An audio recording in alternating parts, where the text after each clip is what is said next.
আপনার বাসার শিশুটিকে স্কুলে হতে পারে বা অন্য যে কোনো জায়গায় যেখানে শিশুদেরকে নিয়ে কাজ হয়, যাকে আপনি কিছু শেখাতে চান, বিশেষ করে সেই শিশুটি যদি হয় বিশেষ চাহিদা সম্পন্ন শিশু বা যে কোনো সাধারণ শিশুরাও হতে পারে। আপনি যদি কিছু শেখাতে চান, সাধারণত দেখা যায় শিশুরা বড় কোনো কাজকে একবারে করে উঠতে পারে না। সেক্ষেত্রে আপনি যেটা করতে পারেন, টাস্ক অ্যানালাইসিসের মাধ্যমে একটা বড় কাজকে ছোট ছোট ভাগে ভাগ করে পুরো কাজটা শেখাতে পারেন। আপনারা সাধারণত এই জিনিসগুলোর সাহায্য নিতে পারেন। এটা ফ্ল্যাশ কার্ড বলে এটাকে। এখানে দেখেন বিভিন্ন ধরনের ছবি আছে, যে কোন কাজটার পর কোন কাজটা করবে। এইভাবে আপনারা ছবিগুলো দেখিয়ে দেখিয়ে শিশুদেরকে বোঝাতে পারেন যে এইভাবে একটা কাজের পর আরেকটা কাজ করতে হবে। ফ্ল্যাশ কার্ডগুলো আছে। এছাড়াও এখানে একটা ছবি আছে। ধরুন আপনার শিশুকে আপনি হাত ধোয়া কাজটা শেখাতে চান।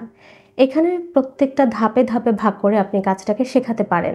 এই কাজটাকে কয়েকটা ভাগে ভাগ করে নিলেন, যেমন কলের কাছে যাওয়া, প্রথমে পানি ছাড়া, তারপর সাবান হাতে নেওয়া, হাতটাকে ভালো করে কচলানো, তারপরে আবার পানি ছাড়া, পানি দিয়ে ভালো করে হাতটাকে ধোয়া, ধোয়ার পর টাওয়েল দিয়ে হাতটাকে মোছা বা টিস্যু দিয়ে মোছা, তারপরে কলটাকে বন্ধ করা।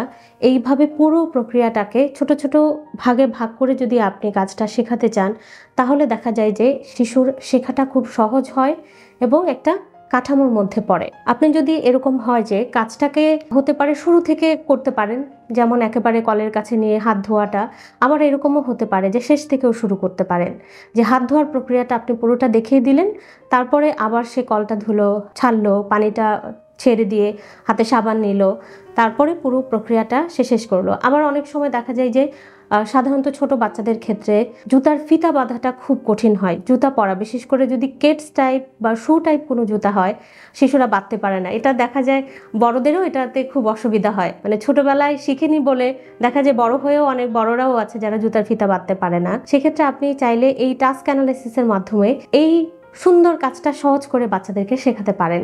যেমন জুতোটা কীভাবে পরতে হবে, পরার পর জুতার ফিতাটা কীভাবে বাঁধতে হবে। এইভাবে যদি আপনি ছোট ছোট ভাগ করে শিশুদেরকে টাস্ক অ্যানালিসিসের মাধ্যমে কোনো কাজ শেখান, সেই কাজটা খুব সহজে বাচ্চারা শিখতে পারবে।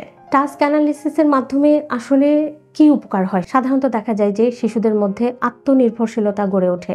সে নিজে নিজে কোনো একটা কাজ শিখলো এবং সে খুব তার সেলফ এস্টিমটা ভীষণভাবে বুস্ট আপ হলো যে আমি এই কাজটা একা করতে পারি। দেখবেন যে আপনার চারপাশে কোনো শিশু বা আপনার বাসার যে শিশুটি আছে, সে যদি কোনো একটা কাজ করতে পারে তাহলে খুবই খুশি হয় এবং সে খুব প্রাউড ফিল করে যে আমি এই কাজটা করতে পেরেছি। যোগাযোগের দক্ষতা বৃদ্ধিতেও টাস্ক অ্যানালিসিস কাজ করতে পারে। যদি কোনো শিশুর ক্ষেত্রে ভাষার কোনো অসুবিধা থেকে থাকে, তার ভাষার বিকাশটা সহজভাবে হয়নি, তখন আপনি এই কার্ডগুলো ব্যবহার করে শিশুকে সহজ করে শেখাতে পারেন। তাহলে এইখানে ওর কমিউনিকেশনের যে ব্যারিয়ারটা আছে, সেই ব্যারিয়ারটা আর থাকবে না। একাডেমিক ক্ষেত্রে বিশেষ করে ক্লাসরুমেও দেখা যায় যে বাচ্চাদেরকে যদি আমরা কিছু শেখাতে চাই, সেই জায়গাটাতেও আপনারা এইভাবে ছোট ছোট ভাগ করে শিশুদেরকে শেখাতে পারেন। ধন্যবাদ।